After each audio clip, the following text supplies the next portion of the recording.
मरने से पहले माँ की आखिरी इच्छा।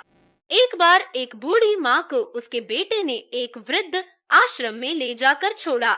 इस माँ का ये वही इकलौता बेटा था जिसके लिए इस माँ ने जीवन भर संघर्ष किया। इस बेटे के लिए वो सब कुछ किया जो एक माँ को करना चाहिए या माँ कर सकती है।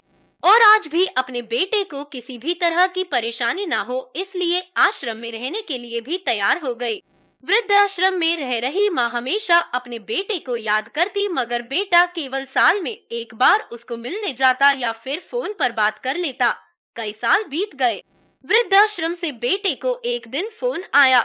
उन्होंने कहा, बेटा जल्दी से आश्रम आके अपनी माँ से मिल लो, वो बहुत सीरियस है। बेटा जब अपनी बीमार माँ के पास पहुँचा तब वह अपनी आखिरी सांसें गिन रही थी। बेटे ने अपनी माँ से उसकी आखिरी इच्छा पूछते हुए कहा, माँ मैं तुम्हारे लिए क्या कर सकता हूँ बताओ। माँ ने कहा, बेटा इस आश्रम में गर्मी और मच्छर बहुत ज्यादा है, यहाँ पर कुछ पंखे लगवा देना।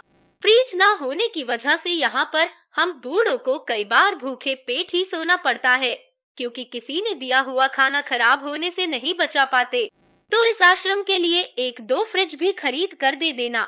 बेटे ने अपनी माँ की सारी बात सुनी और अपनी माँ से पूछा, आपने इतने साल यहाँ पर निकाल दिए पर आपने कभी भी यह बातें मुझसे नहीं कही, और अब जब आपके पास टाइम नहीं बचा है तब आप यह सब कह रही है, ऐसा क्यों?